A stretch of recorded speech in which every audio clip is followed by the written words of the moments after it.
And I also, it was kind of like, well, where do I begin fighting? Where do you start? Because I'm out of the hospital, I'm home, I'm not feeling good. you know, this is happening, that's happening, it's still the same thing, this medication's being put on me. I mean, I kind of like had nowhere to turn. Where do I begin? So I really I was giving into it, letting it take me. All right, everyone. I am so excited to have with me today Mimi Morgan, someone who I was extremely happy to see in the DMs on Twitter recently because I had actually heard your story on Sean Baker's podcast while I was doing my rounds through that. So I recognized you already. I saw you DM'd me and I was so excited. Mimi Morgan, really appreciate you coming by. Thank you so much for being here today. Well, thank you for having me, Ben. So I love stories here. I love hearing people's stories and how they go through life and how their health has changed over time. And you have a very, we'll call it exciting story. And you're turning 70 this year. Is that correct? Is that what I That's heard? correct. I am in September, beginning September 2nd, I'll be 70. Amazing. So you've got Yeah. 7 good decades of stories to tell. So why don't you walk us through the Yeah. decades of Mimi's life, what she's seen, where And she's been, what she's learned? Ben, oh gosh. But that might take a little bit longer than what we have. But I grew up in the country, northern New Jersey. It was a nice place to grow up. So I consider a nice childhood, being outside, being exposed to, the fresh air and outdoors. And I developed asthma early, and that was really restricting. It was much so back then than it is now. Back then, that they had you do have bed rest and not to stir up the asthma medication wasn't good. So I developed it too. So I spent a good bit of my childhood sick. I'm not allergic, nor do I have exercise-induced allergy. I'll get an infection and a cold, and that'll set my lungs on fire. And so I did have an issue with that, and that was tough. I was on the sidelines, not physically active, not allowed to do PE. But we moved to the next town over, and I had a new girlfriend. I was in sixth grade and spent the night. She had horses. I fell in love. It's a cute story I post on Twitter where I asked my father for a horse, and I ended up getting one after taking care of neighbors for 6 months. But coincidentally, being now active and around horses, not having any issue with breathing, strengthening my lungs, riding, taking care of them, I actually grew out of my asthma for the most part, though it always was an issue when I got sick. Um, and and I find that interesting that strengthening your lungs makes that better when back then the formula was so different. Um, but and writing was really good. I found that let's see how I want to say it. I found that side of me that wasn't timid, that side of me that was empowered. Um, and I really consider it one of the most important points in my life where you know, uh, horses are wonderful. I clicked. I ended up showing competitively. Um, and I just was a natural, and I absolutely loved it. And horses are very empowering, particularly for a young, a preteen, early teen girl. And so I really kind of found my voice, found my strength in that, which really took me through my whole life. Um, and just going on. I'm married, had 3 children, 2 were adopted, and stay-at-home mom. And that was my life. And it wasn't it wasn't until right before I was 50, I got divorced and ended up entering the workforce. Coincidentally, a couple years prior to my divorce, I discovered that I was creative and could paint, and led me to a career as a dinnerware designer, which I loved and really was fabulous. And I got pretty involved with that. It was a great job. I felt like, oh, I got to color for a living because I would do hand drawing renderings, and then they would recreate them depending on the medium that we used. And I licensed my designs for a number of companies. But like a lot of us do, we work ourselves into the ground. We can have a lot of responsibility, and we neglect a lot of the things that we used to do. Prior to that time, I lifted weights. I biked. I was adventuresome, and I would take a solo trip pretty much every year or every other year just to kind of renew myself, and that included dog sledding for a week, backpacking, horse packing on the San Juan Mountains in Colorado, kayaking across Atlantic Passageway, just doing a lot of things like that. And now I'm pushing that aside, neglecting it. I used to bike 125 miles a week, including walk or run 3 to 5 miles a day, lift weights, and now I'm not doing any of that. And that was at the time I moved to Charleston. By now you mean then, and this is Yes, which that, year? yeah, by then. Yeah. This would have been in, sorry about that. I Oh, no worries. mess my tenses up sometime. Yeah, so that was in 2000 when I moved here. Cool. And that's when my career took off, and that's when I didn't pick it up what I had been doing in Charleston. I have a move and adjustment. My youngest went off to college, and now I'm just letting all of that go. And it was not a good decision. I had just come out of a period of being vegan for about 6 years, the year prior to it, strict vegan, and pretty much plant-based a lot of my life, though I grew up. I find it's amazing why it just didn't, so many times, so many things could have registered for me, but growing up in the country, and we'd have a root cellar, and we'd have the slabs of bacon. We'd live on deer. My father would have, beef and a hog butchered, and, the hams hanging. And we ate nose to tail growing up. Everything was homemade and prepared. So I at least grew up with really good food in the time period where there was a big shift, where the package was being introduced to that. But as I got older and weight conscious and all this no fat food, that's where I went, and I really was fat deprived, not eating a lot of fat. And then in my 50s, later 50s, that's when it caught up with me. I went from vegan to plant-based, still very little beef. I had a tough time, went through menopause. That was hard. I had the hormones didn't work for me, so I kind of fought my way through that. Not eating, again, not eating beef, not eating fat, now not exercising, and now sleep's being affected and stress is mounting. And I had a fall, which for me was a bad fall. It was a catalyst. Dr. Baker's like, well, we do those all the time. It was simple. But I did have to have a couple surgeries from it. And for me, that was what I consider the catalyst where my body started attacking itself, and the downfall, the spiral downhill that happened pretty quick. And that always seems to happen. It always seems to be sort of a cascading effect where things just continue to get worse and worse in a big hurry, like out of nowhere. And like, I'm sure that this whole time this is happening, like you have in your brain the conditioning of like, oh, it's just because I'm old now, I'm supposed to start falling apart. Everything's supposed to just fail me.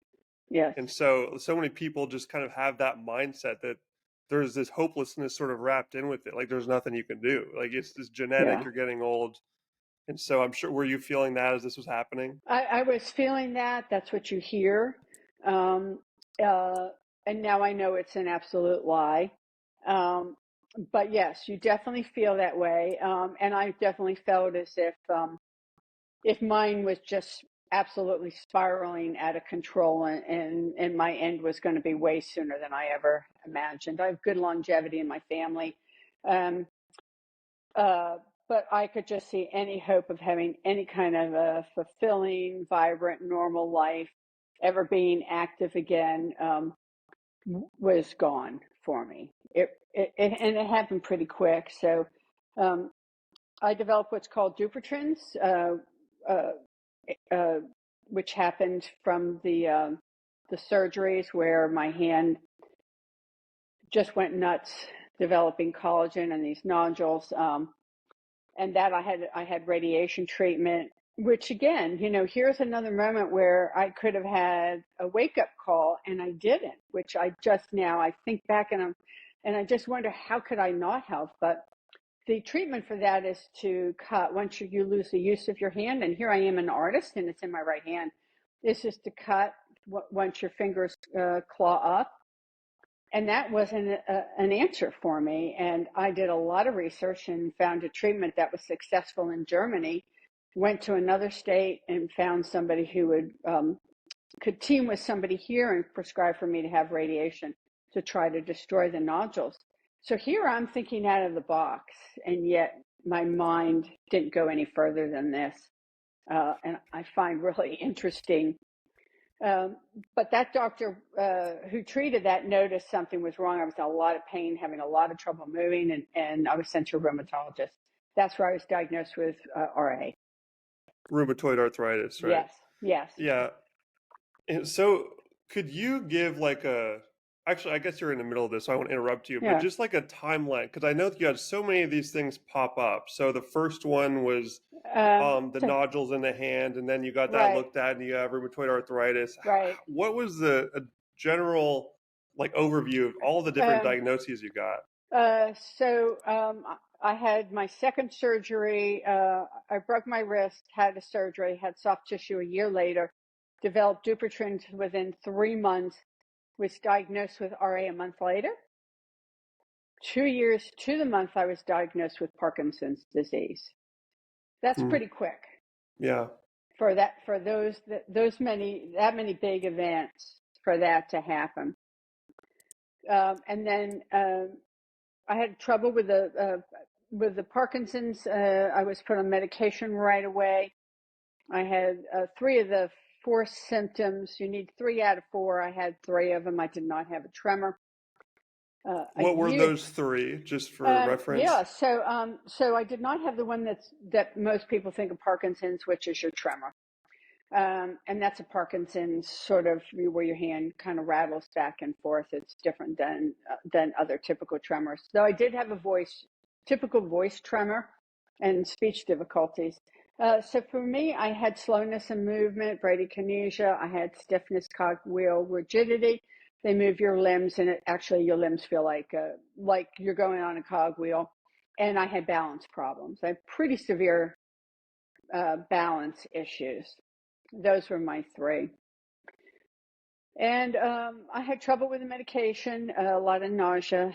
So now my plant-based, and I think the big thing is for the medication to work, it competes with protein, and they say protein, but I think they mean fat too, as it's being, processed in your body. So now I'm even on a stricter protein and basically no fat diet. Maybe about 4 or 6 ounces at night, the rest in the day. Definitely was, plant-based carbohydrates. I had an enormous amount of nausea, and anti-nausea medication is not allowed for Parkinson's patients. Your typical ones, and the only one that was available is from Canada, and there's a lot of side effects. They don't want to put me on that. So my diet's graham crackers, saltines, and bananas to try, because I'm still working now, and I'm trying to get through the day. And I'm taking pills every 3.5 to 4 hours. And that just made things worse, because you can argue there's some nutrients in bananas, but I'm going to say the sugar out does that. Again, so I'm going to argue against that. But a year into the Parkinson's, I was a multiple system atrophy suspect, which is a more advanced form. And now I'm having a lot of symptoms that are not typical of generic Parkinson's. I'm typical, more advanced form. My medicine's being increased. I had to stop working, which was really hard. And I'm having trouble moving, getting around. My cognition or cognitive ability took a hit. I had extensive testing. I tested normal, but there was definitely a deficit. So I didn't test cognitive impairment, but I was definitely at the edge. I was a math minor.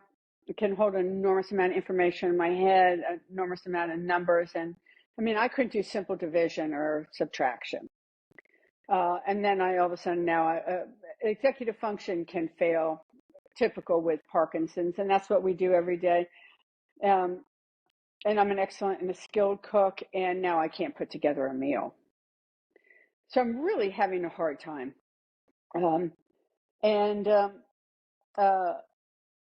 So it was I quit work in about 6 months after. I'm working part-time once a week, just kind of trying to hold on to really a piece of me. It wasn't that I was so involved that I needed to work, but I just didn't want to let that. I didn't want to have to stop because I had to stop. I wanted to stop because I was ready to stop, not because I couldn't function. And that's when I had a stroke. And if I remember correctly, you had your stroke as you were waiting for some lentils to cook Yes. in the kitchen. It's I've not just had lentil. beautiful how that works out. Lentil meatballs in the oven. Lentil meatballs were in the oven, I have and not then your touched the brain takes lentil. another hit. My brain takes another hit. And yes, it's ironic, isn't it? and these are, I'm sure that you are not thinking that, I mean, obviously your brain was impaired at this point, but even people who weren't having like specific brain problems, they just aren't able to put the pieces together of their body giving them these signals that it's not being nourished properly. Yeah. And they will have all these things happen, and it just does. And we've been so brainwashed to think that like calories in, calories out, the food we eat doesn't matter. So you can stuff anything you want in your mouth hole and it doesn't make a difference.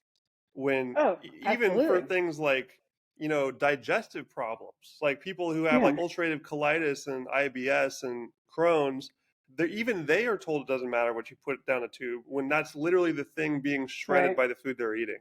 Right, It's exactly. so deep. Well, it is, and the thing is so at this point now, I'm also was recently I was in a clinical trial, and one of the for Parkinson's medication, because I had a lot of off symptoms, and there was a new drug to help with it. So while this is happening, while I have a stroke, I'm literally in this clinical trial, and they discover by doing extensive blood work before I started the trial that my B12 is tanked, my methylfolate's tanked.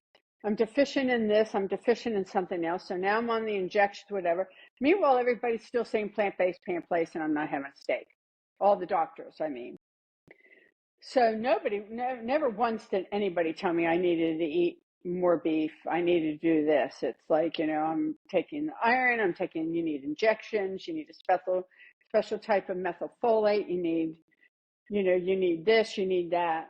Everything but changing my diet to the opposite of what I was eating. So, yeah, that's pretty amazing. You need everything but the actual amino acids that your brain uses to function. Right. And this is something that I've constantly tried to put up on the social media channels, and I'm sure you do too, is that our brain is mostly fat. So in order for it to function properly, you need to give it fat. So that's what amino acids are. Those are like the building blocks of your body parts. So in order for a functioning brain, you need to be taking in lots of fat. And like why we keep bringing beef up, because that's perfect. Like a good high fat steak is going to nourish your brain so much. It's giving you everything it needs. And I know like people in my life who have had like dementia pop up, or mental problems, or anxiety, depression, panic attacks, like the whole laundry list of like different, labels we have for brain problems. Pretty much all of them are like plant-based or vegan. Yeah. And that's brings back what we were talking about, the connection between those two things that people have such a hard time seeing. It's a very clear sign that your brain is not getting what you need, but they go on, their vegan subreddit, and it says, oh, that's, it's your genetics, you're unlucky, you need to take all these pills. Right. It makes no sense. But unfortunately, their brains aren't working right, so they aren't able to think through that. It's like it's a brutal death spiral of cognitive dissonance. Yeah, plus the fact is we're really have been told to trust doctors. They know what they're talking about. And then when you have multiple, you go to the doctors and say, this isn't right, that's right. I mean, even with my cognition that I was having trouble, they're like, well, we have this new drug called Azilect, let's give this a try, and then that's not working. Let's try this other one. And, nobody's questioning what I'm eating. And it's another medication. Uh, and, while you're at it, stay at plant-based because, if you want to function, you can't be competing with your food and your medication. No one ever, you know, no one ever thinks about, and I say no one, most doctors aren't thinking about, well, how can we heal you through nutrition? And how can we heal you through that? No, it's, okay, we have this medication that might do that. And it just, complicates everything. At this point, I'm on 13 plus hardcore medications, which is just, I'm being poisoned. I'm convinced I was being poisoned as well. As not only was I not nourishing my body, as being poisoned with the amount of medication that I was on and the range of drugs. So I had a stroke. Uh, Actually, the easiest part of this whole story, I came through it pretty good. Got TPA within 45 minutes maximum because I What's really was. that? TPA? TPA, it's a drug to stop blood clots, and you need Okay. it within 2.5, 3 hours. Another It's drug. just, I know, just another, just but drugs. but it really, I didn't have any. Uh, Coincidentally, at this about a month after, my mother suffered a stroke with different symptoms than mine. She did not get TPA in time. You need it within 2.5, 3 hours. Had 12 more strokes and ended up dying. I got mine, I'm going to guess, a half an hour, 45 minutes max. And I say that because I really, the body protects itself. And other than a few fleeting moments, I really was not very aware of what was going on. I knew something grave was happening, but you're really kind of in shock and kind of in a real peaceful, it's interesting, in a real kind of peaceful way. You're just kind of floating through things. But I got through the stroke fine, was released. Unfortunately, the IV that was given to me was infected at the time with staph A. And that's really where everything got bad. Prior to that, as bad as it seems, it was nothing to compare to what I was about to have to deal with. And didn't I had trouble with I was rushed back in emergency a few days after, or actually within 24 hours of being released from a stroke.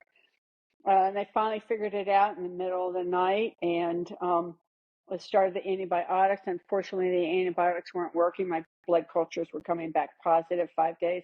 That's not a good sign when you keep coming back, because now I have the staph goes typically to your heart first, then your lungs, your spine last.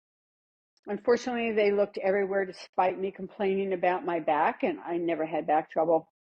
But it went to my spine.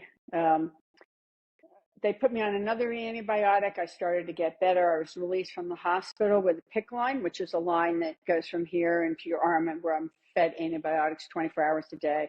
I had to be on those for 30 days. I only made it 2.5 weeks when I ended up back in emergency, and that's where they discovered it had gone into my spine, my spinal canal, my psoas muscles, and now I'm really in for a fight for my life because now I'm becoming septic and I'm pretty sick. So I don't have a great understanding of staph. It sounds almost like it has cancerous qualities, like it's spreading around in your body. It's not cancer, right? But it has. No, it's a deadly bacteria. As it would Okay. turn out, because I didn't respond to the antibiotics, um, weeks and months, uh, and the typical course that they put on, they believed it was MRSA. MRSA is it's methicillin resistant, which means it's resistant to most antibiotics, and it's a deadly bacteria. Actually, probably 98% of us have staph in our bodies. Most of the time, our body just kills it. A lot of people know staph is getting from skin. So if you have surgery and you have a wound that gets infected, you can have skin staph on the, on the outside surface, which can be hard to treat. Mine was bloodborne. So somebody who had that bacteria who had touched the needle of the IV that went inside my arm transferred it that way, and I had bloodborne. Which now it's raging through your body, which is worse than it being, say, on the surface of your skin, an area that maybe can be contained easier. The MRSA version that I ended up having is resistant to antibiotics. And as it turned out, I was resistant to a lot of antibiotics. And you've taken so many drugs at this point. I assume that Yeah, like you're just resistant, you're probably just worried that you're going to be resistant to everything already because your body has been so inundated with it over yeah. time. Yeah, it wasn't actually until I was about to get released where they did uh, some lab work in order to release me, discovering I now have no white blood cells. I'm allergic to the antibiotics that they were giving me, so now I'm in lockdown for another week or 10 days, and it took them 2 days and a lot of lab tests. So now I have another team of hematologists and other doctors trying to figure out why I have no white blood cells. They said it was the worst they'd seen, other than somebody who was dealing with chemotherapy. For a non-chemo patient, anything less than 500 gets you in lockdown. Anything less than 1,000, you're not going home. Yet I had literally five. Five was my count. And it took a while to build back up, but I was allergic to the antibiotics, and it was the final one, daptomycin, that killed the and when I say killed, it killed the bacteria enough for recovery. It took about 6 months for the cyst, which was in my spinal canal, which was the most deadly aspect of it. If that bursts, it goes to your brain and you die. But like cancer, like you said, it encapsulates and it hides. And mine was allowed to see too long, so it is suspected that mine's encapsulated inside my body, waiting for an opportune time. So, Yeah, if we could just take a quick step yeah, back here. So, you have all these things that are happening inside your body. I'm assuming that you've sort of had to like go back, kind of like learn all this in hindsight because you weren't with it at the time. right. Um, ta Try to walk me through what life is actually like for you in this moment. Like, what are you Yeah. feeling?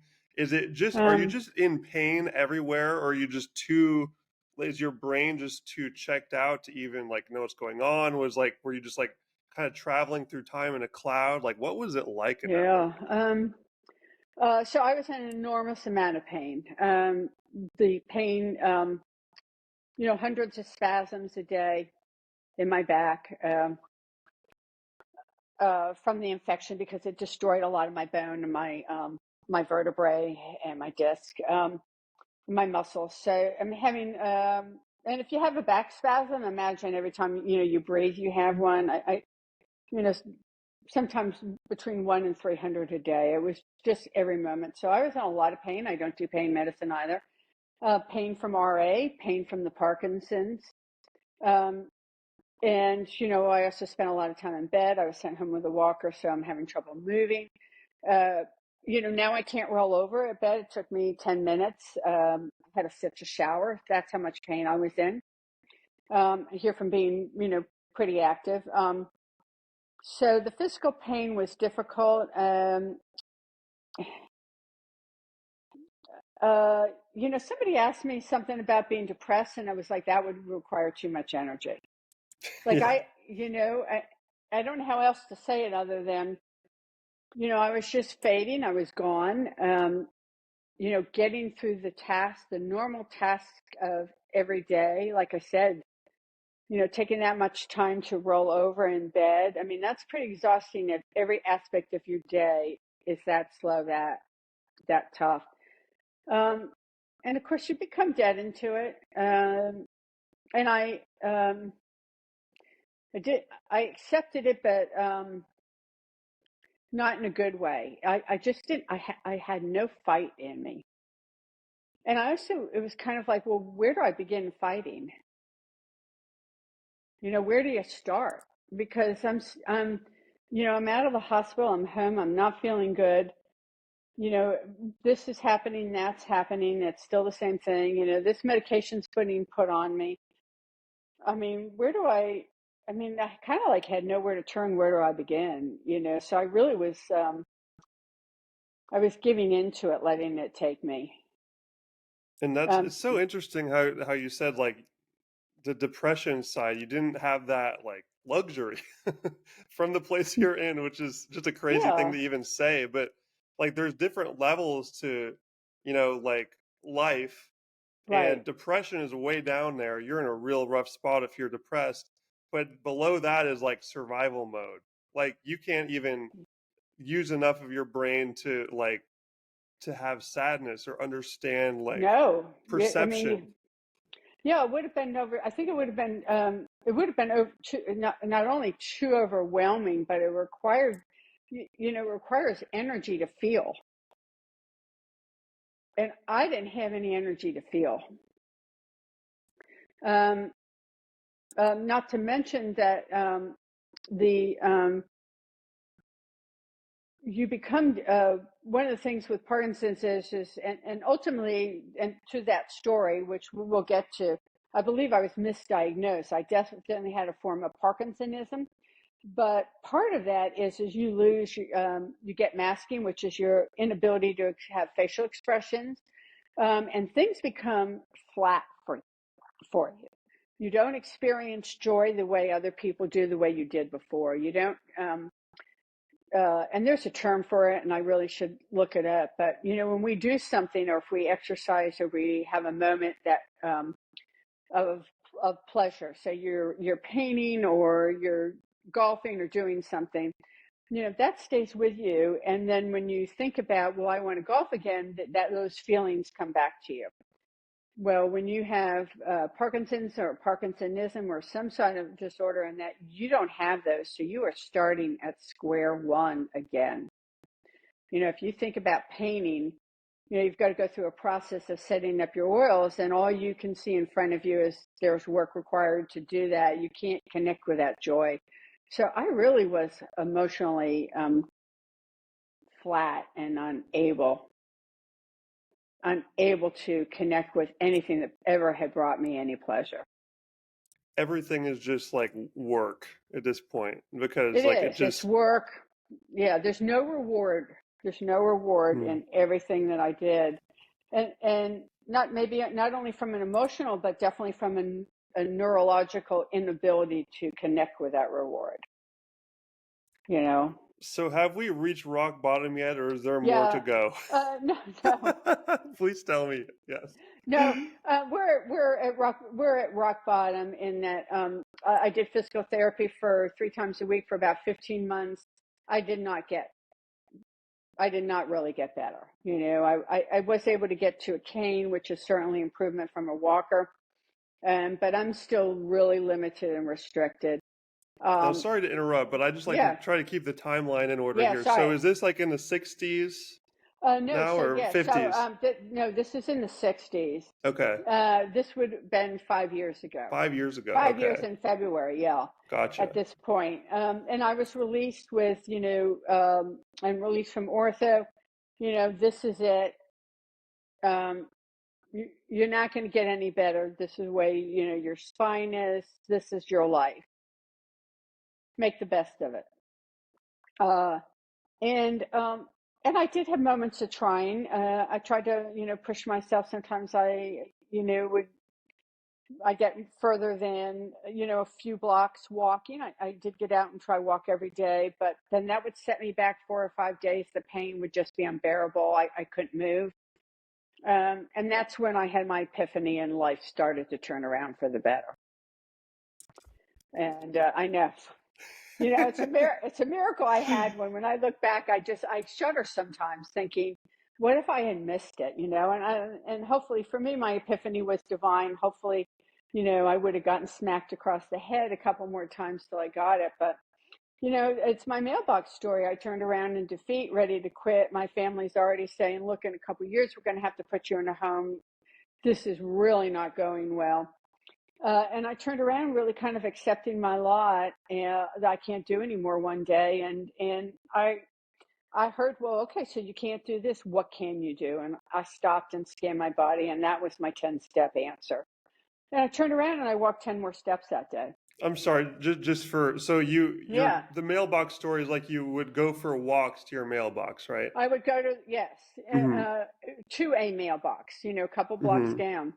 Um, and not paying much attention and turn around and go back because usually at this point I'm starting to hurt. And one day I went really in resignation. This is it. I wanted to work further. I'd look ahead and see I want to walk, but my body just didn't want to take me there. And occasionally when it did, the pain from doing it was just too much. And so this day I turned really into ready to just give up, let it just take me. Um, uh, Accepting that I couldn't do any further. And that's where I heard, well, what can you do? And that's my answer. I have 10 steps more in me. And so I took those 10 steps and went home, didn't think much about it. And I took 10 more steps every day. And I'd stop though at that new 10-step point. And I always say, 10 steps, for people who go, what's the big, 10 steps is not even across a room. Those were brutal 10 steps for me. They hurt. They took everything I had. But I did them. And I asked myself if I could do them every day, which is an important part of this story. And I did that for a couple months, and I started to feel better. And that's the next part of the moment where I realized, now I've put on weight. I'm not lean. I know that for my back, I have to get rid of any excess weight because that's not good for your back.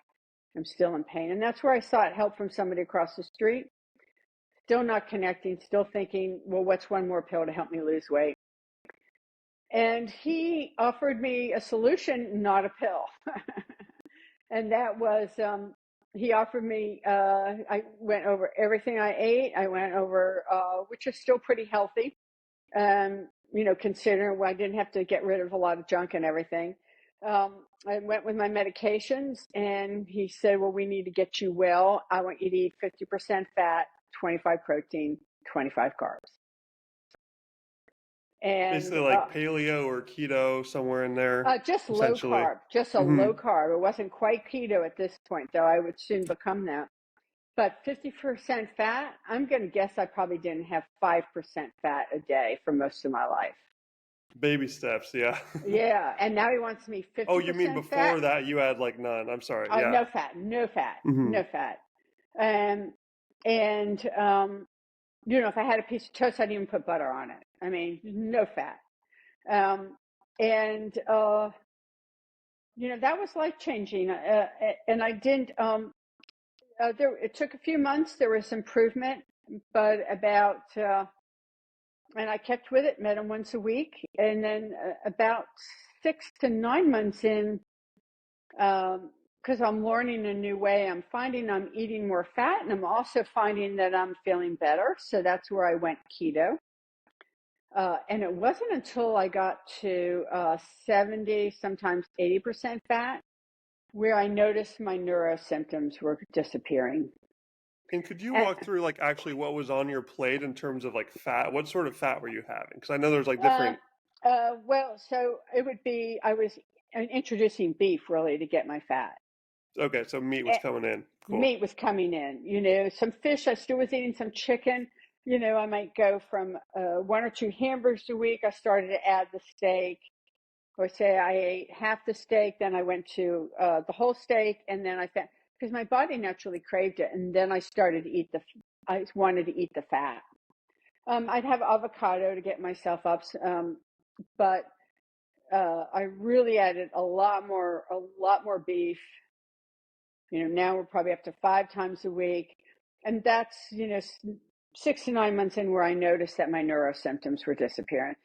Other symptoms were disappearing, but that's where when my neuro symptoms were starting to improve. Now, instead of taking medication every 3.5 to 4 hours, I'm getting 4.5 hours where I'm not even thinking about, do I need to take my pills, just to function. and I had a host of symptoms with it, including nighttime disorders. And that's where the light bulb went off in my head, realizing the impact diet had, um, particularly fat. And that's when I started to question my diagnosis. Do I even have Parkinson's? Because Yeah. it's everything I'm being treated for is now getting better, Yeah, and despite what. the mantra of meat is medicine was taking on a whole new meaning for you because it was literally Absolutely. replacing all the meds that you needed for all the pain you had. Yes, yes, and every neuro, I'm thinking clearer, I'm thinking sharper, I'm moving better. Before I, get up from a chair and I'd have to hold on something and steady my feet before I could even walk. Now I'm just getting up and moving. My energy level, I'm starting to sleep better. Um, uh, Everything. I'm also noticing, of course, I'm on all these medications, and I'm on omeprazole twice a day, and now I don't have heartburn. And that's when I started to, well, I'm not even and you go to a doctor, and there are a lot of good ones, and I certainly have had some, but it's like, no, you need to take this. Yeah, but I'm not having the symptoms where you still need to be on it, so you don't have symptoms. And so now I'm just deciding, I'm not going to listen to what they have to say. I'm going to take myself off the medications. And omeprazole was the first one I took myself off of. I didn't have heartburn. Why do I need to take it? And that's, Yeah. I really started to take control of my health. I started to find a way out. I started, my body was strengthened. I'm nourished. And that's when I started to get my fight. That fight, that spirit that I have, started to come back. And it's pretty hard when you're in a lot of pain, and when you're sick. It's really hard to find. It's so hard to find it. And I had so many things wrong. It just was lost. And it was, again, it's like, well, what am I going to attack first? It was just insurmountable, that I had. But I started to get my fight back every day, a little bit better and a little bit stronger. And that's all you need sometimes, just a little bit of Yes. momentum back in a positive direction. And I've heard so many stories of this because I've listened to them of people just in that place of hopelessness over some condition they've been battling, and they have some weirdo friend tell them to just start eating meat. Like Yeah. it never comes from the Like me, doctors. like me. Yeah, yeah, Now I'm exactly. telling Now we are the I tell weirdo everybody friend. we're the friends. I'm telling everybody to eat meat. I Because could, it's the truth. I'm like, these ladies who are cutting the fat off their husband's steak. I'm like, leave the fat on. yeah, yeah, And they it's look at me like I'm nuts, but I'm like, I'm telling you, leave the fat on the steak. trust me. Don't make me Yes, don't make me sit you down and tell you a story. right. That's really Yeah, amazing. So this is really yeah, the first time in gosh knows how long. I mean, decades at this point. You've just been struggling so hard, and you finally are feeling this hope, yeah, and you just start eating more meat, and the meat is actually like helping pull you out of this hole. yes, Your brain power is coming back. You're starting to realize that you can do this, and start asking questions you didn't even have the energy for before, and realize that this whole system that you've been basically, I mean, you basically lived at the hospital for such a long period that, and you were like dependent on all the things that they were not just like feeding you and giving like the pills they were giving you, but also the narratives they're telling you of like, right, there's nothing you can do. You're only going to get worse. It right. doesn't matter what you eat. So now you've uncovered this crazy secret that, oh, it Yes, really matters. yes, And I don't need all these drugs anymore. yes. So this just had to have been like an amazing period of your life where you were just Uh, climbing your way out. it really was, and each month it became more amazing. Um, uh, and actually, for a year and a half that I had physical therapy, I never could get back, and I had actually walked 4 miles the day I had a stroke, and my goal was if I could just walk 2 miles after being infected and after the stroke, I was going to be content with that. And for a year and a half, I tried. I couldn't get past a quarter mile. Now with my 10 steps and the way I'm eating, Within inside of a year, I've walked that 2 miles just by adding those 10 steps. There's something about that consistency that changes your mind. I did it every day, rain or shine. It wasn't a question. It was just 10 more steps. And I did it without judgment, which was really important. And I also, um, I know how to push. And so for me, not pushing was a big key. So, when I got, 6 months in the journey, it wasn't like, okay, now do another mile. I knew that would have resulted in failure. I just kept adding every day and just being grateful for that little bit every day. And I slowly was able to, because my body was in pretty bad shape, I was slowly able to build up strength and to heal quicker than I ever had in that year and a half of just relentless trying to push myself and then finding myself in failure. Um, and so that really was good for me. I started to get more sun, spend more time outside. I actually spent a summer. I was in my daughter and son-in-law's home. I had 27 steps to mine after my back. I was never allowed to go back. I couldn't climb those steps, so steps was not an issue. It was, out of the question. And I found myself that summer sleeping on the porch outside. And my body just started to, I craved sunshine and fresh air. All the things that we take for granted that we think have no impact. And I started to listen to my intuition. I craved it. And my family would be like, "You're sleeping outside?" I'm like, "Yes." I did. I slept out for almost the whole summer.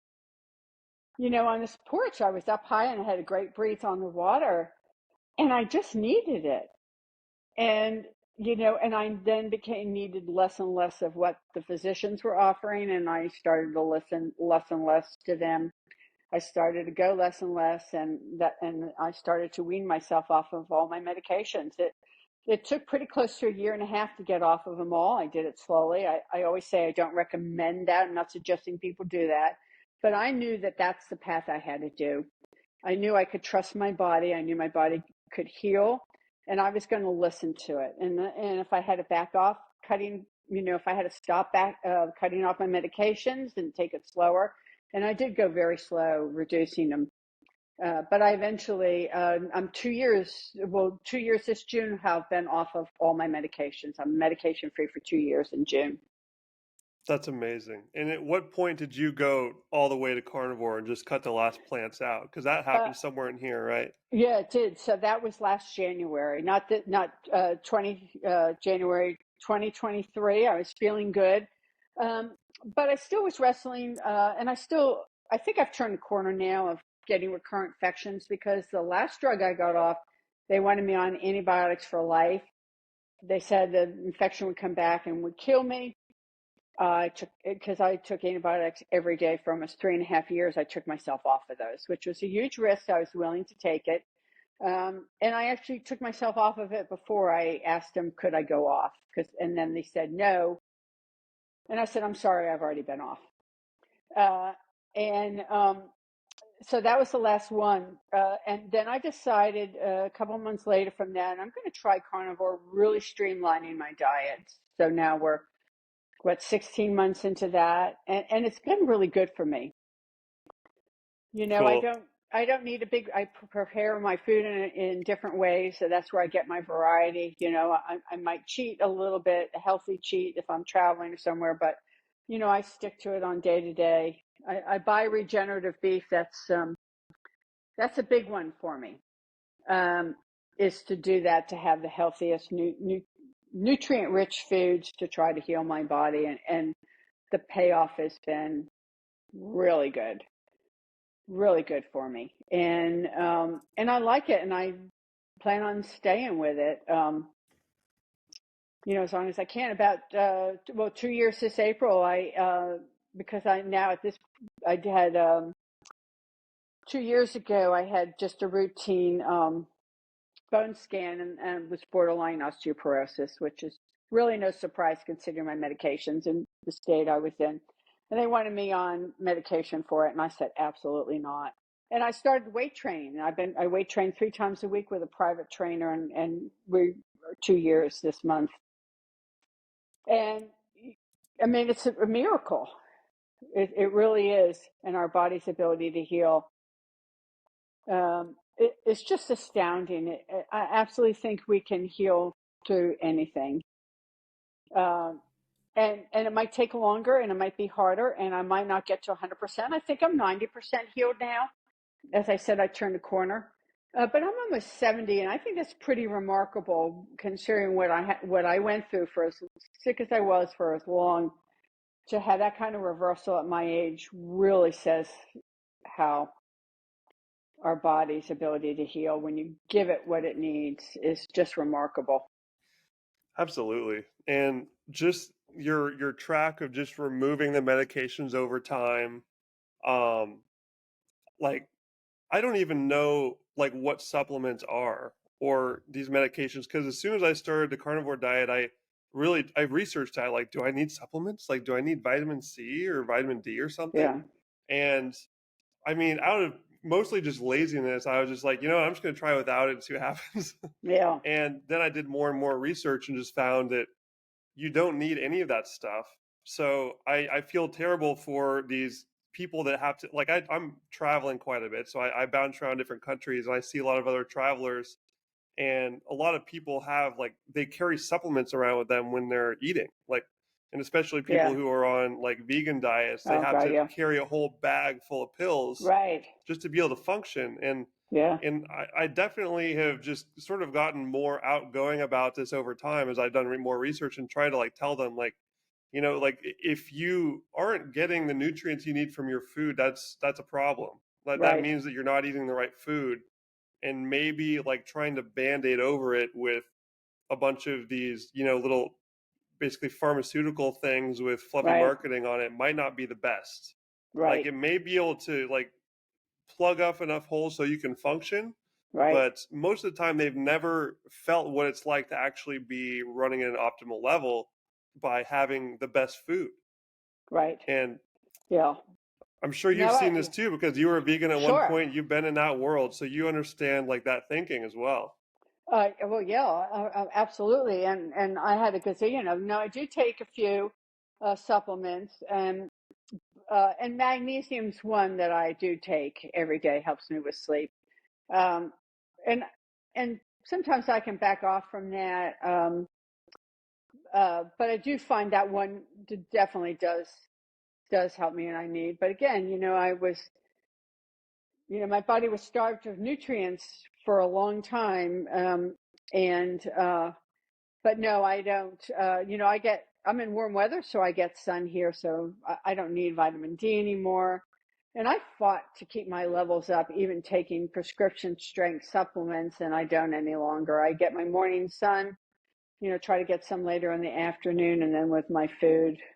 And I don't worry about, there's a whole bunch of them I don't worry about because as I said, I'm eating the best beef, and everything's farm raised what I eat, and I just don't need it. I'm getting fresh air, sunshine. I'm getting exercise. I'm strengthening my bones, which is all. I mean, to me, it all works together. You just can't eat beef and sit around and not do anything. Because we're not meant to do that. We're meant to. I always say you're meant to do hard things, and we are. We're meant to move. We're meant to be active, and that shouldn't stop at my age.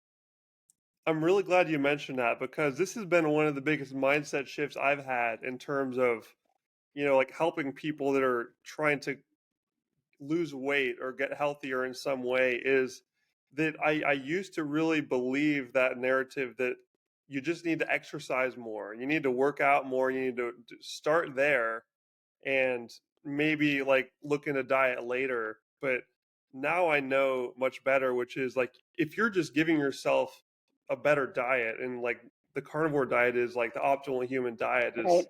we've gone through you're naturally going to be bouncing off the walls with energy Yeah, compared to your old exactly. self. So you're not going to need to constantly be pushed and force yourself to the gym. No, I'm ready to Um, go. yeah, exactly.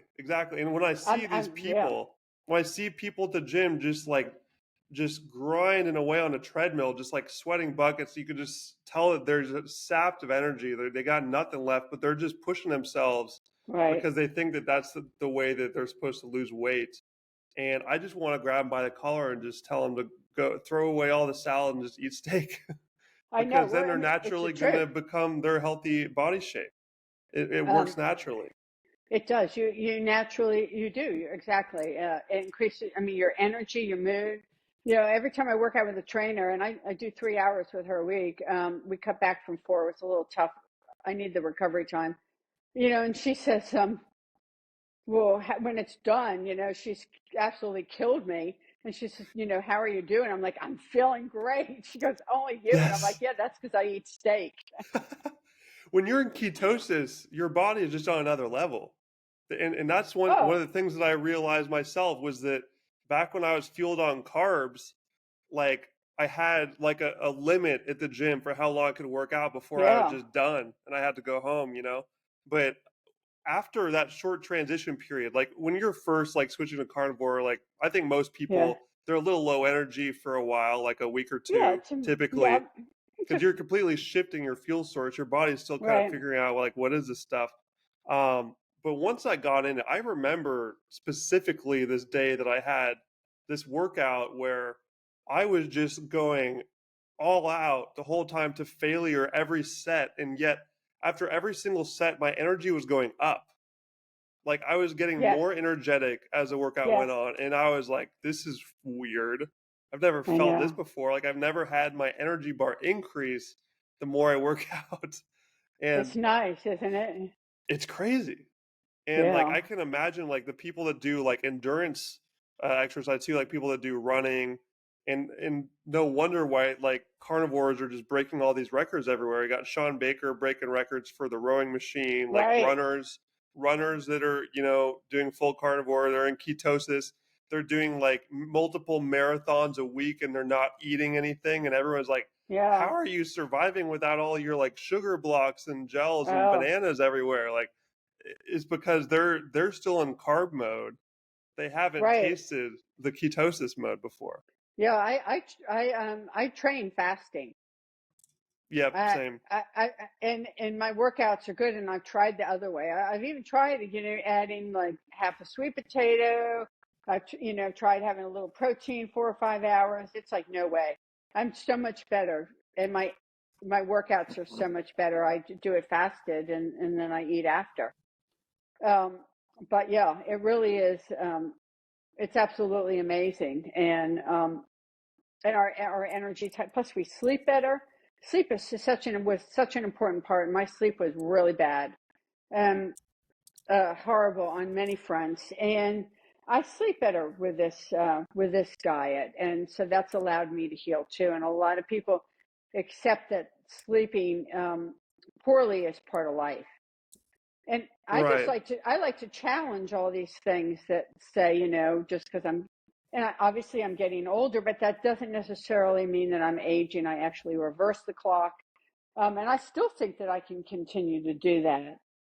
But I like to challenge all these norms that say that, you know, accept the downhill.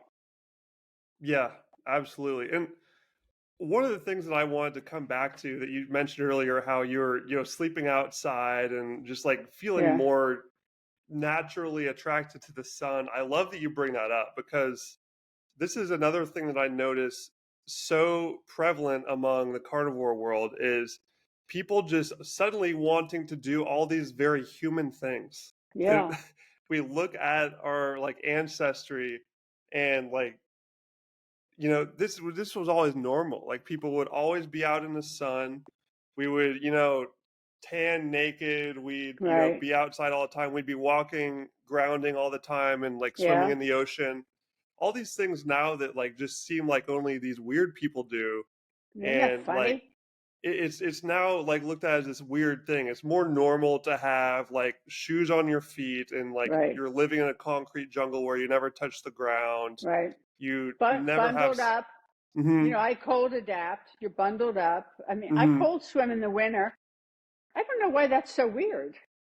Yeah. I mean, why people like walk away? They look at me like, "Oh my God, who is this?" It's not that cold here. I'm in the South. I mean, it's not like, I mean, the water's barely below. I think the coldest it's been is 52, and that's not only a few days. But or if I'm not cold swimming, I walk barefoot through the water in the winter, and they've got hats, mittens, gloves, and they're probably freezing to the bone. And I'm just adapted to the cold weather, and it just seems like the most natural thing for me. And I also walk in the rain, which seems natural, and people like, you know, Yes, I love the rain. So I'm from the um, Northwest. So I'm from the Washington State and right, so Oregon, and rain. like as I'm traveling now into all these different parts of the world, when it rains, like I want to get out there and just take my shirt off and just feel the nature because Yeah, it sort of brings me back home in a way. And yeah. I totally agree. Like just all these very natural things. But why do you think that carnivore people are so drawn to these like very animalistic desires? Um, What brings them there? well, that's a good question, and I grew up in the country, so that's already in me. So um, and I love the outdoors. Um, so that's a part, but I think it's almost intuitive. I think it just happens. I think when you nourish yourself in the way I feel that we're supposed to, um, uh, that it just is an intuitive thing. It's just connecting to what I mean, all of that, the sun, the water, the cold, the rain, all of it's for a reason, and it's all been created for a reason. And I don't think the reason is for us to avoid it. I think it's for us to embrace it. And I think when you change your diet and you're not laden with poison or chemicals, because I really, other than those bacon, and I do believe our vegetables are poisoned. Um, I do believe there's a mental shift. There's an emotional, spiritual, physical shift that you just actually just want to go to your basic roots of what nourishes you, and all of that, particularly even the sun, is nourishing. That we just want it, and we listen. We also eat intuitively. So I think people who are carnivore are more intuitive eaters.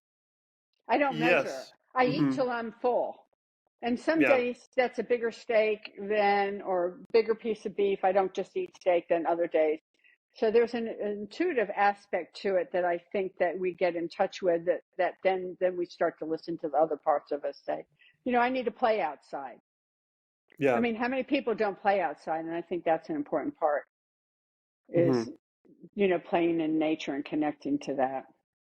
And one of the things we were talking about before we started recording too is how everyone has a different entrance into the rabbit hole of health, Right. which is like the most like I mean the health rabbit hole is the biggest rabbit hole ever right now. I don't think there anything touches it because I don't I think mean so. there are just so many lies out there. People are so like the average person is so like confused and wrong based on what they've been told their whole life. So there's just a whole world for people to explore, and there's a lot of different ways to start. So Right.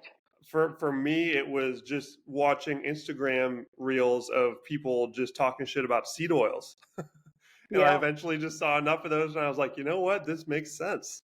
These things Yeah. probably aren't good to be eating. So I I just on my next Costco run, I decided, all right, I'm going to look at the ingredients list on everything. And this is like the early level where I'm still having the Right. processed food. It does have ingredients lists. I now don't Right. It's eat any always of those. But of course, baby steps, I started looking and like, oh my gosh, these veggie straws that look so healthy that I've been told are good for you, like these like chip snack canola oil and like I used to eat a lot of taquitos and I was like, okay, I know they're not good for you, but are they really that bad? They got a bunch of seed oils in them. Like, oh right. man. So I just start eliminating all those things cold turkey. And I noticed that I stopped sunburning because Oh yeah. the apartment I was living at in Texas had like a pool with lawn chairs or like beach chairs I could lay out in. And I mean, my entire life, I couldn't be out in the sun for more than 30 minutes or I'd turn red. And so I had heard that, this increased your sun absorption. So I started testing it out. I started really small and worked up. And sure enough, like I just stopped burning. Yeah. And as soon as someone sees that, finally connects those neurons of cause and effect, like you did Right. when you started eating meat as well. That's when it starts to really get fun and exciting because Yeah. you start to feel better. And like that's the Yeah. ultimate conditioning feedback to like continue learning and continue like following that rabbit hole of these different, questions to ask that we've just never asked before. Like Right. I had never questioned in my life that fruits and vegetables could be bad for me Yeah. until, just like the last I'm right there with you. I went a full carnivore in September of last year, so I'm only 6 8 months or so in. Um, Still brand new to this. Like people are really, I I'm so jealous of the people who haven't even started yet because they've got a great big adventure ahead of them. Oh, they do. They have a fabulous adventure, if they go for it. But yeah, it's empowering to know that we have, that we just don't have to let time and the status quo, that uh, medications, what all that it doesn't have to take us, to this horrible place of just failing as we age. That we really have the power and much more control over how we live our days, um, and what choices we make. It's exciting. I mean, I felt powerless and and and that's the opposite of how I live my life now. I have and then ties with that, not that I didn't want, but you really have, your spirit and the control over your thoughts and your emotions and everything you do, that we just have a lot more say of how we live our life than what we've been told. 100%. And Yeah. one of the reasons why I was so excited to talk to you today is because most of my audience will not have been through just like an absolute like shit show as you have of all those different problems that they've dealt with. But I think almost everyone can think back to a time or will at some point experience this where they have some sort of medical condition pop up and it just becomes sort of a battle with it, Right. and it takes away from their vitality in their life that they want to be living. Almost everyone I know has been through this. I sure have. Like I've spent time in hospitals that I just like felt lost and unsure of like Right. what to do, and just like like shouldn't my body be smarter than this? Like what's going on here?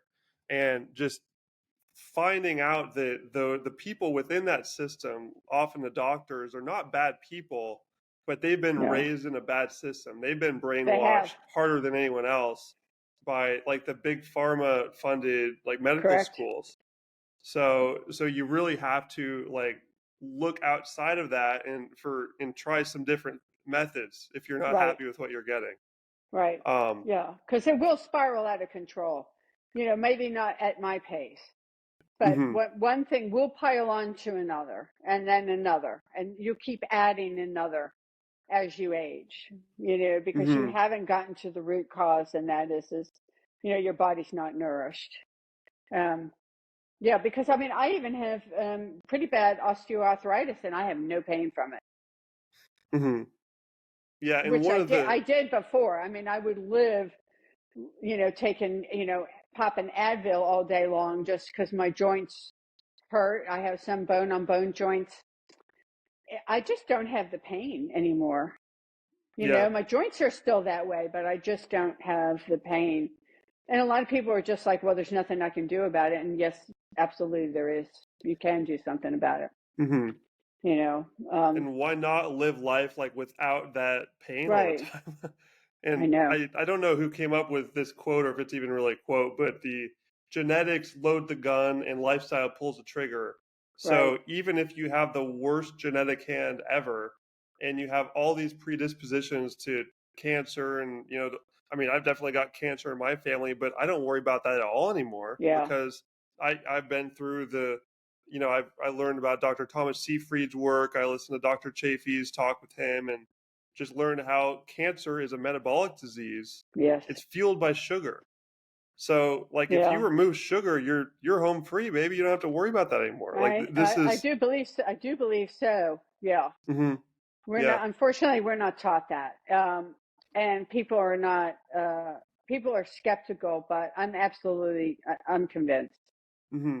And there's Yeah, and there's like the endless list of conditions, and you can just keep like basically going down the list of all these things that we're told are just not solvable.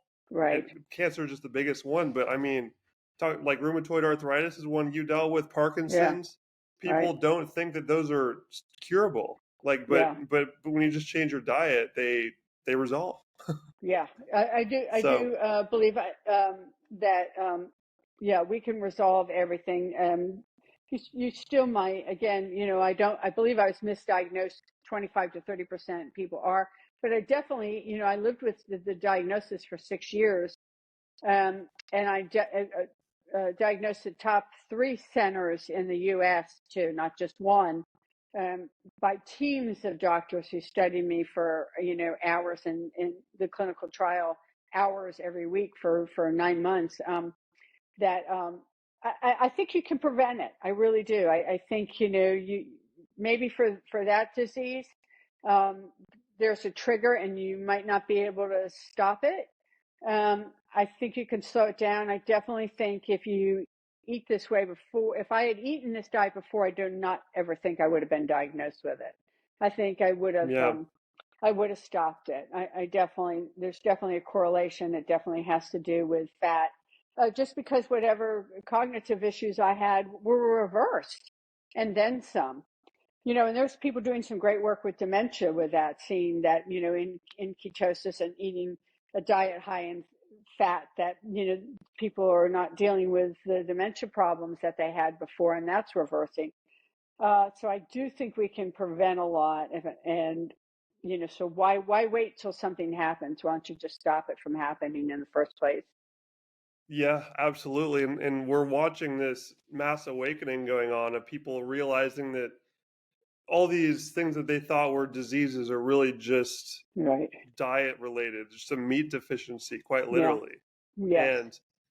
And we're just trained to think that that sounds ridiculous, that just by eating piles of meat every day you're going to heal everything. But it just keeps happening.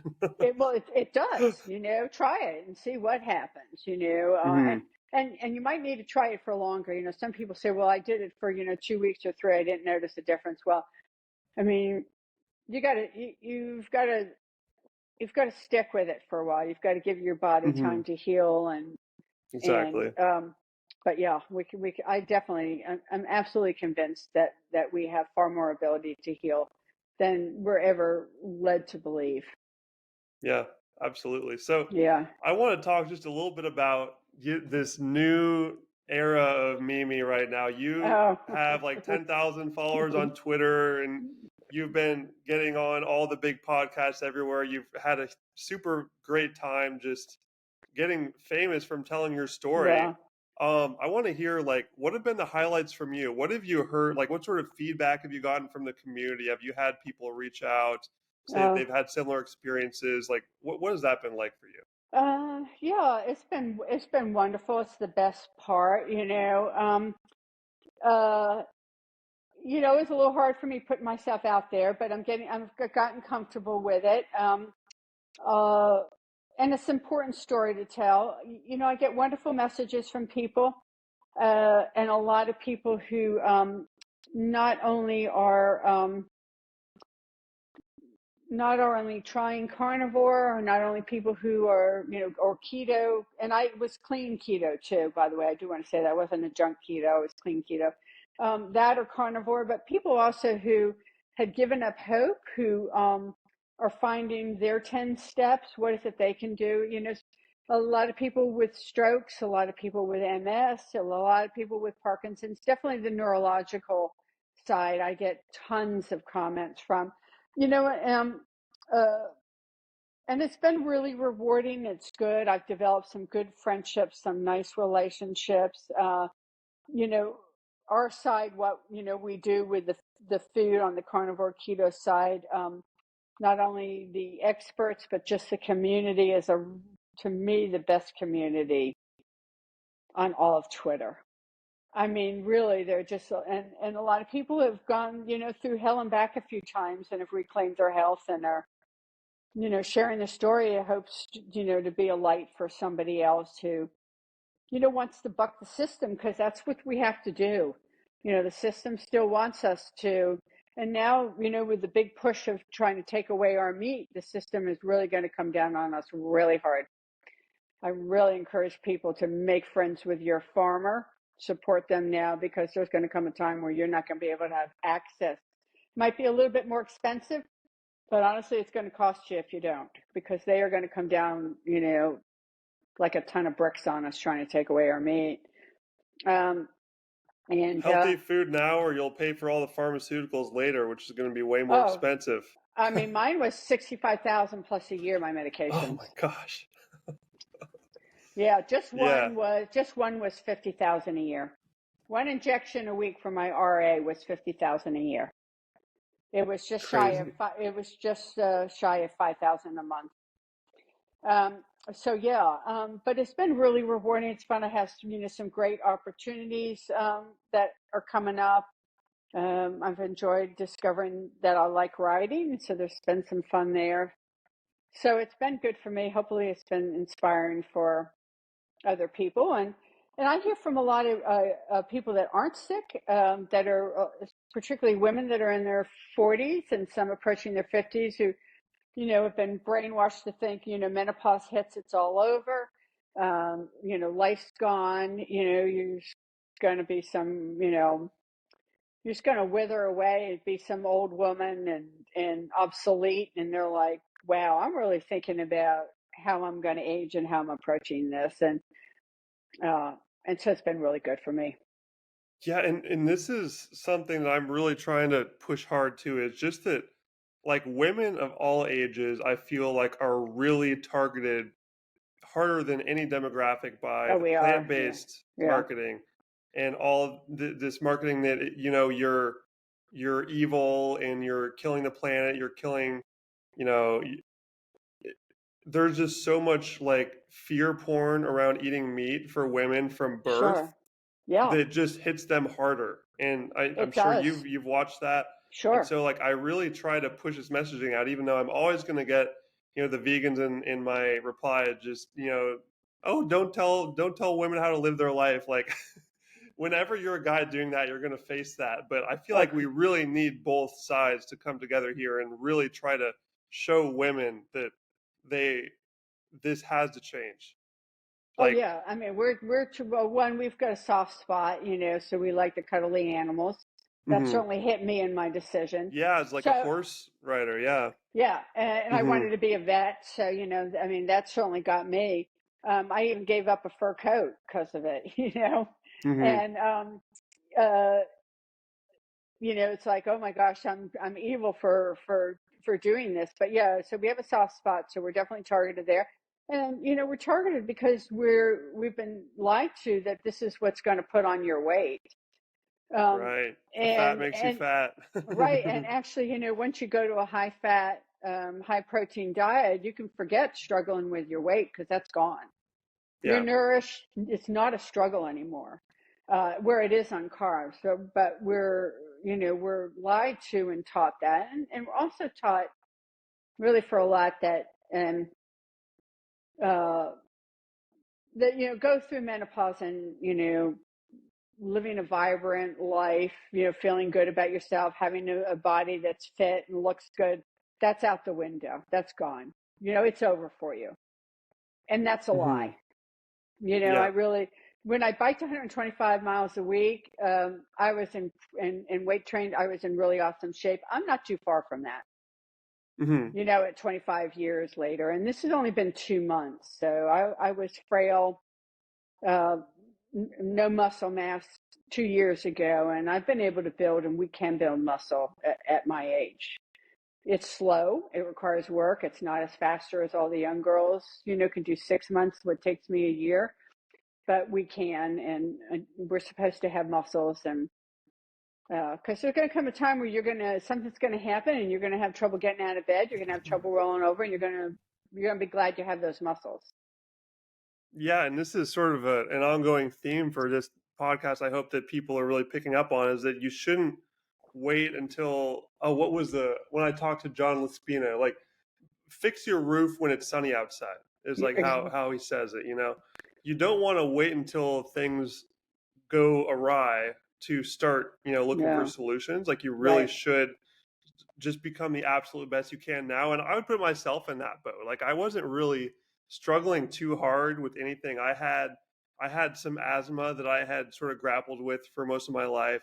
But I had no idea that carnivore would fix that. That wasn't even on my mind. I was just kind of curious about it because I Yeah, kept hearing people talk about it, and I'm very experimental. I like to try things out that sound a little crazy because I keep finding out that it's the best thing to do usually. yeah, And yeah. I so can.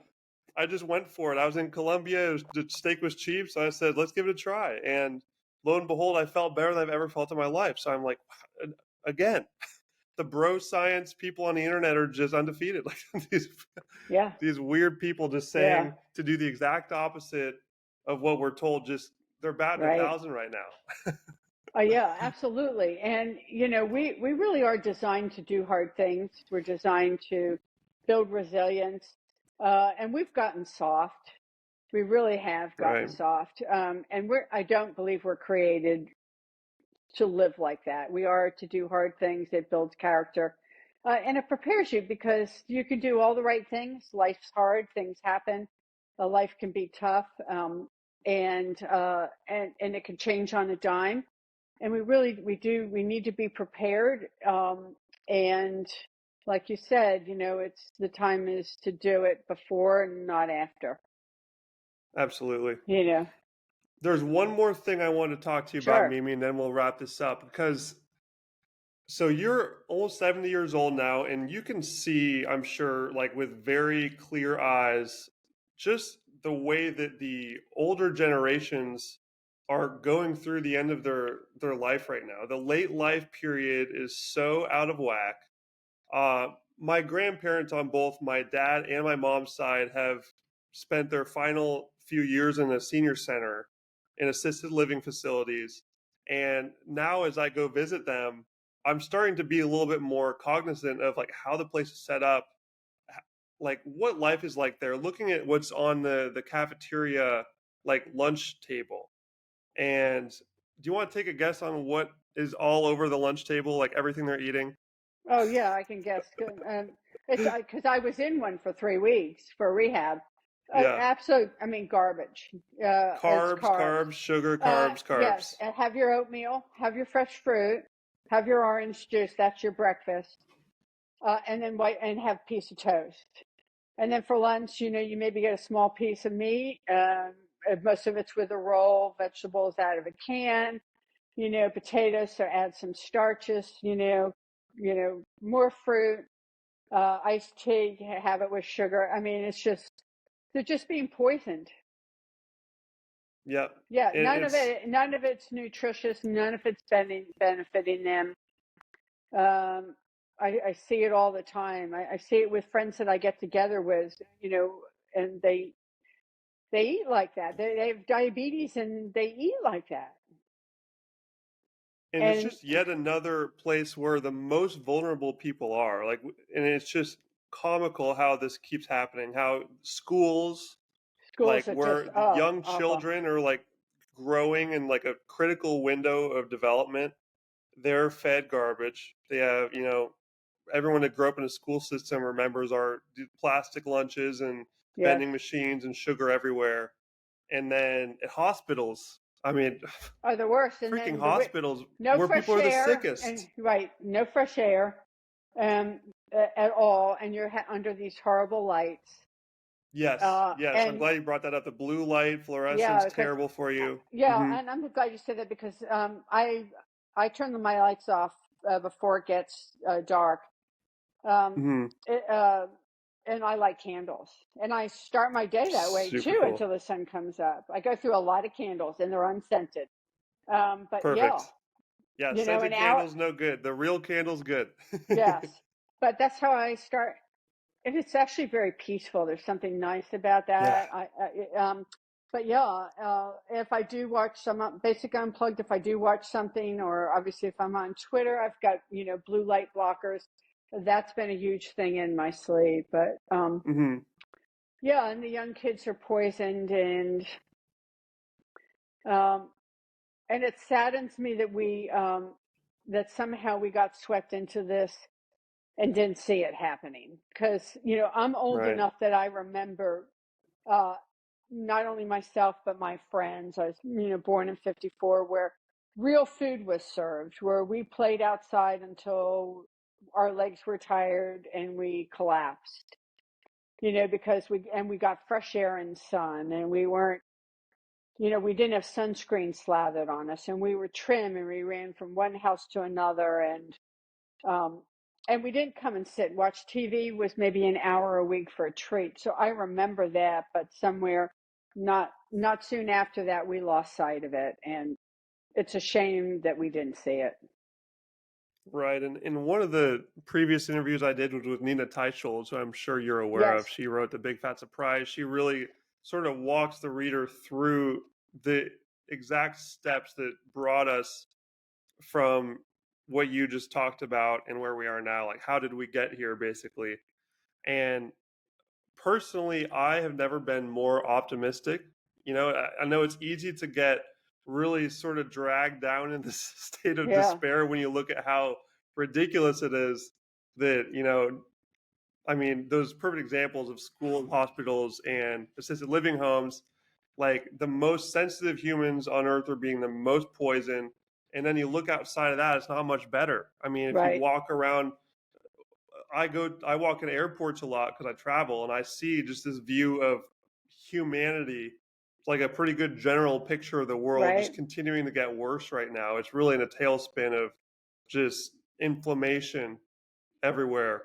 People just yeah, getting sicker and sicker, more and well everywhere, not just in the US. I know we always rag on the US, but this is global for right, sure. I mean, I when I walk through Colombia, and I mean, there's huge food deserts where all they have is sugar water and seed oil chips. Like they have wow, no meat anywhere, and people, you could tell people are sick. right, But all that said, just the fact that we now have avenues to share what we've learned, right. and as you have done, you brought your story out, you've been, making the rounds on podcasts, telling it on Twitter, and there's never been less friction to us rebuilding that natural human connection we have of telling stories to each other around a campfire, Right, and really just bringing it back to that level, which we desperately need right now, because right, there's so much noise around these right, authority figures where they're so often saying the exact opposite of the truth right. and just filling our brains with lies. I'm so optimistic because I can see that one person at a time people are waking up, and I think that we're going to see a huge shift back in the opposite direction of where we're going. I do believe you're And right. it's I'm excited about it. Yeah, And you can't not yeah, be excited. You have to be optimistic. You yeah, can't just get all down. And I mean, one of the side effects I've felt from just eating all this meat is I'm just super freaking motivated. Like, I'm building a website yeah, about the carnivore diet. I started this podcast. Like, I want to just go, go, go. And the more people that yeah. do that, we're going to see the human spirit just really begin flourishing on a mass level again. So Yeah, I'm I super agree with you. optimistic. Yeah, I Hmm. agree with you, and I'm optimistic, and I think this is going to be the avenue that's going to change a lot in this world is through this, because it's going to be the one thing that's going to affect every individual who doesn't eat healthy. It's eventually going to catch up with you. So Hmm. it's not like it's just going to hit part of the public, or maybe it's going to hit everybody eventually, and Yep.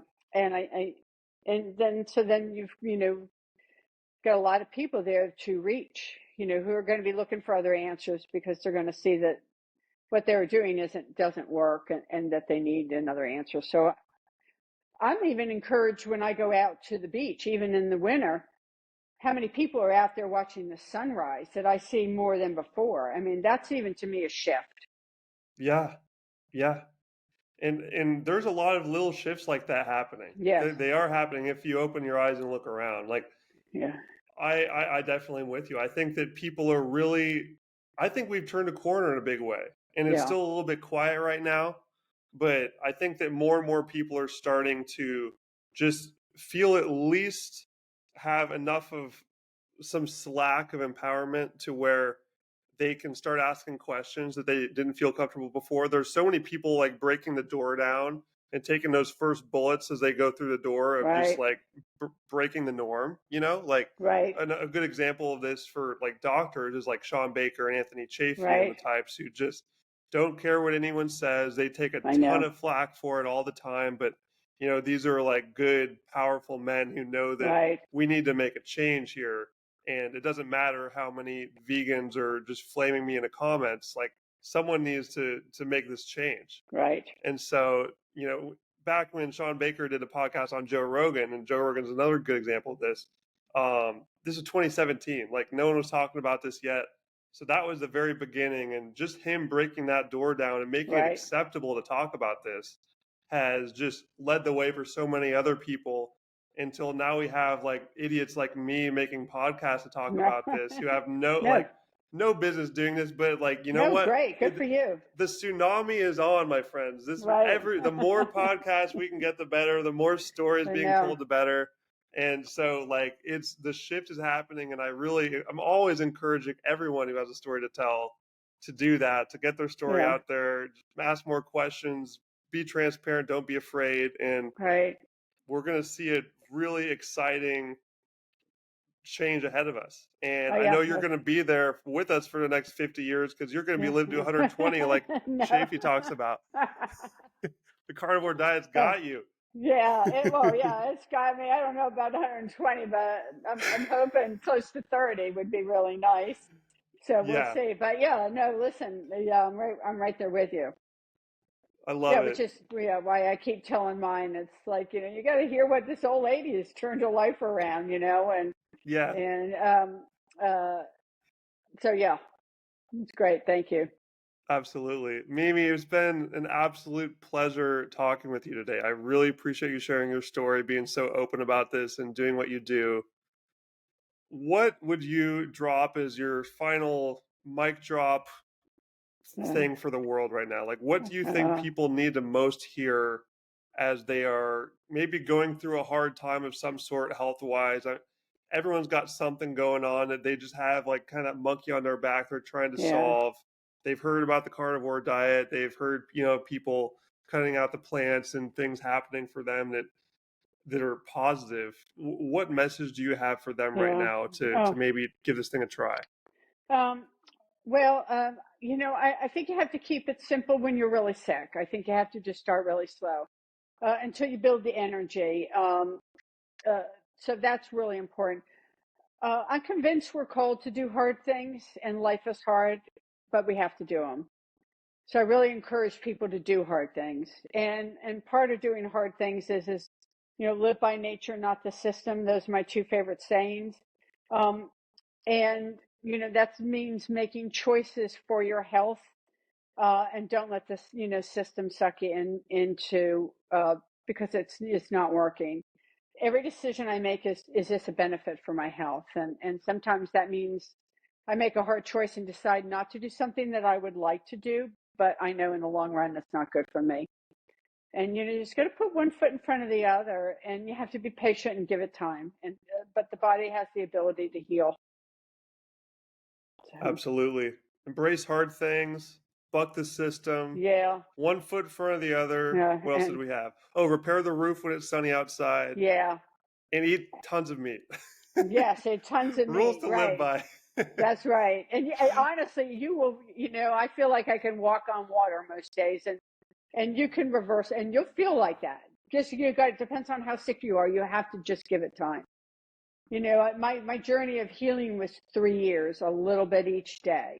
It just doesn't happen um, overnight. I mean, maybe vacation and you weren't that sick, but you have to be willing to just give it time. And honestly, the rewards are just beyond I could ever imagine.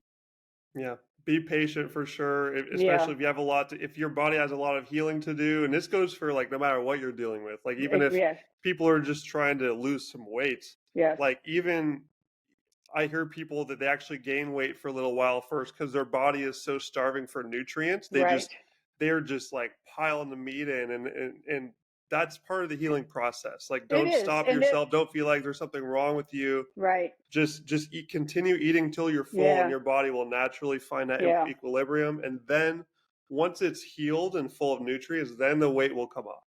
right. There's And so many examples of things like that. it is, and so I eat for the nutrients. My weight is a side bonus, but certainly not my main thing. It's feed my body with the nutrients, and then the weight just works itself out to what you're supposed to be, and it definitely will. Mimi Morgan, Yeah. I appreciate you so much Uh, for everything thank you do, sharing thank you, your Ben. story, coming to talk with me today. It has been absolutely wonderful, and I'm so excited for people to hear this. All right, thank you, Ben.